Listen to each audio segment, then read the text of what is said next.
perfect justice turns into a nightmare when someone is found guilty before they even choose to commit a crime. Washington, 2054. John Anderton is a police captain and the head of the PreCrime division, a groundbreaking unit that has reduced the murder rate to zero. The system is built around 3 PreCogs, individuals with the ability to foresee murders before they happen. Their visions are projected onto a screen, generating the names of both the perpetrator and the victim, along with the exact time and nature of the crime, whether premeditated or not. Based on these premonitions, John pinpoints the location and leads a rapid response team to prevent the crime before it ever takes place. Once apprehended, the would-be murderers are placed into suspended animation. One day, a new prediction comes in. A jealous husband, Howard Marks, will catch his wife cheating and, in a fit of rage, kill both her and her lover with a pair of scissors. As John analyzes the footage, he struggles to determine the exact location and time. At the last moment, with help from his team and his assistant, he makes the right call and prevents the double homicide just seconds before it would have occurred. However, one of the PreCogs has a second vision of the same crime, a phenomenon known as an echo. These repeated visions are usually dismissed by technicians and erased from the system as insignificant. That night, John goes for a run and finds himself in one of the city's most dangerous neighborhoods. There, he encounters an underground dealer selling illegal substances. Desperate to escape his own thoughts, John buys a dose of the drug to take the edge off. He is startled when a blind homeless man, seemingly aware of everything about him and the PreCrime system, warns him that knowledge is more powerful than sight, and that facts aren't always as reliable as they seem. First impressions can be deceiving. Back home, John watches old footage of his son, who mysteriously disappeared 6 years ago. Overcome with grief, he reminisces about the life he lost, his son, his wife, who left him after the tragedy, and numbs his pain with the illicit drugs. In a moment of longing, he dances with a hologram of his wife, trying to recapture what once was. The next morning, Lamar Burgess, the founder of PreCrime, informs John that in 1 week, a national vote will determine whether the system will be implemented across the entire country. It's a pivotal moment, but before the vote, a special oversight committee is arriving to scrutinize the program's effectiveness. The investigator sent to evaluate them is Danny Whitwer, a highly skeptical agent who believes that human error is an unavoidable flaw in the system. If people are involved, mistakes can happen. John's deputy, Gordon Fletcher, gives Whitwer a tour, explaining how the system works. He highlights one of its key safeguards. All PreCrime verdicts are recorded on custom-made wooden balls, crafted from a rare type of wood that makes forgery impossible. Danny believes PreCrime is fundamentally flawed. After all, the police are arresting people before they've actually committed a crime. He argues that every person has the ability to make a choice, and sometimes, they might decide not to go through with murder. To prove a point, John drops a wooden ball. Instinctively, Danny catches it. John then explains that the ball would have hit the ground if Danny hadn't intervened, drawing a direct parallel to PreCrime. Just because something is predicted doesn't mean it's inevitable, but action can prevent it from happening. Later, Danny requests to see the temple, the chamber where the 3 PreCogs remain in a constant state of wakefulness, suspended in a specialized fluid. Wally, the technician in charge, explains how their visions are processed. Agatha and the twins perceive murders before they happen, their neural signals converted into visual projections. John and his team analyze these images in real time, identify the location, and intervene before a crime is committed. The system is considered flawless, except for one thing: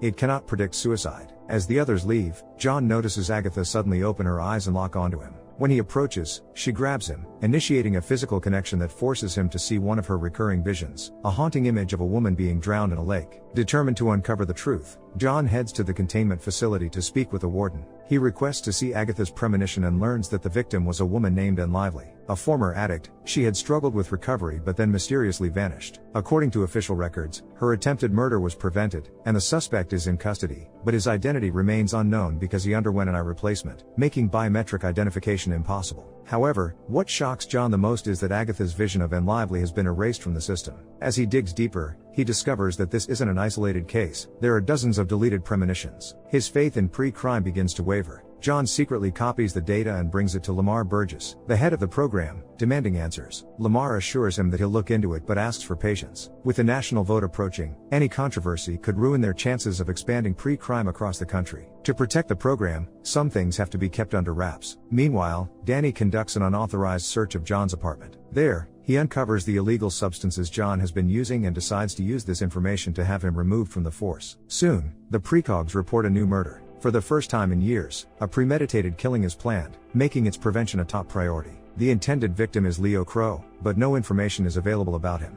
As John reviews the footage, he is horrified to discover that he appears as the murderer. Desperate to keep this from his subordinate, he sends Jed to the cafeteria before the name of the killer is revealed on the second ball. John soon realizes that he's supposed to be the one to kill Leo Crow, but he can't fathom how this is possible since he doesn't even know the man. Wally notices John's distress but, out of respect, gives him a few moments before sounding the alarm. Quickly, John leaves the office, but in the elevator, he runs into Danny. The agent, who knows the truth about the captain, warns him that he will send him to prison. Fearing it's about the murder, John threatens Danny with a gun and makes a quick escape before the authorities can catch him. In a panic, John calls Lamar to explain the PreCogs visions. Lamar is baffled by the situation and doesn't know how to help John, especially since, according to their program, John should be arrested and sent to an anabiosis capsule. The police intercept John's vehicle, rerouting it back to the office. Unwilling to surrender to his subordinates and confident in his innocence, John jumps from the car and flees on foot. Danny takes the lead in the investigation, intent on capturing John. It becomes clear that Danny wants to take John's place, and he will stop at nothing to do so. Lamar, however, is powerless to prevent Danny, who was sent by the country's attorney general. John tries to evade capture by hiding in the subway, but the countless sensors installed throughout the area make it nearly impossible.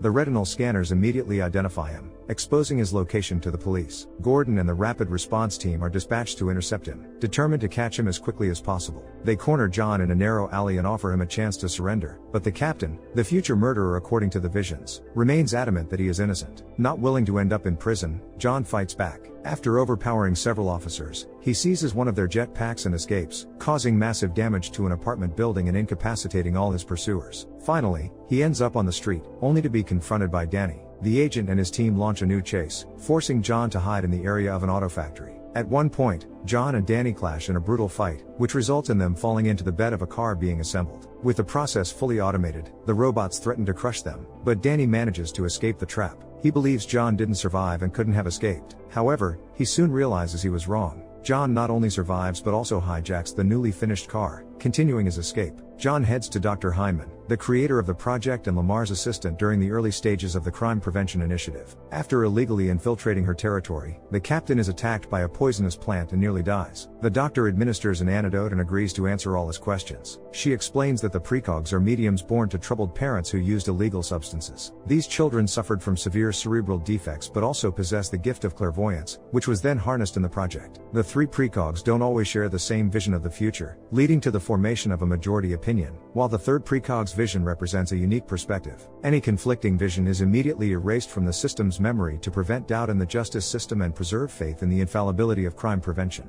John is horrified, realizing that he might have wrongfully imprisoned innocent people, and decides to investigate further. It turns out that the only place where the unique vision is preserved is in the memory of the most gifted PreCog. That person is Agatha, as the twins' visions always match, while she occasionally sees a completely different outcome. Meanwhile, Danny takes over the investigation, aiming not only to capture John but also to prevent the crime he is destined to commit in 22 hours. He analyzes the PreCog's visions and orders a scan of all similar buildings. Danny is convinced that the fugitive cop won't hide but will come to the crime scene, which will allow them to catch him. According to the retired woman's explanation, John is supposed to break into an office, kidnap Agatha, and find a way to extract the data from her memory. This seems impossible, as scanning his retina would give him away on his way to the office. The only way to stay undetected is to undergo an eye transplant. John tracks down Dr. Solomon Eddy and pays him thousands of dollars for the operation. Understanding that he needs to bypass total iris identification, the deranged doctor agrees to perform the surgery, but first injects John with a needle. It turns out that John once arrested Solomon and sent him to prison, which ruined the doctor's life. Seeking partial revenge for his suffering, Solomon conducts the operation, making it as painful as possible. He leaves John with his spare eyes and an injection that will alter his appearance for 30 minutes. The doctor warns John not to remove the bandage for 12 hours, or he will go blind. To navigate his environment, John is given a rope that will guide him to the kitchen for food and to the bathroom. Danny visits John's wife, Lara, to learn the cause of their divorce. Lara initially claimed that John had gone insane and tried to take his own life, but now she retracts those statements. She doesn't blame him for their son's disappearance but cannot continue living with him, as she misses little Sean. That night, John has a nightmare about his son's abduction. They were playing in a pool in the city center. Everything seemed fine, but at one point, he dove underwater, and Sean vanished without a trace. Waking up, John tries to have dinner or drink some milk, but he accidentally grabs spoiled food. Meanwhile, Gordon's team continues to sweep the area, scanning the retinas of all residents in the neighborhood. When they reach John's house, they deploy 8 reconnaissance spiders, small robots that scan retinas. The spiders scan everyone except John, as he has barricaded the door and is preventing the scan. Trying to avoid thermal scanning of the house, John lies in an ice bath, but the robots detect him by the air bubbles. They shock him and force him to remove the bandage prematurely. Gordon and his assistant are ready to storm the suspicious apartment, but John agrees to have his identity checked. The scan reveals that it is Mr. Yakamoto, with no connection to the fugitive they are searching for. As Danny continues analyzing the videos, he notices that at the time of the crime, 3 people will be in the room, and another man will be outside the window. Meanwhile, John injects himself with a substance that changes his appearance and infiltrates the office. Using his spare eyes for scanning, he reaches the temple and locks the entrances. Soon,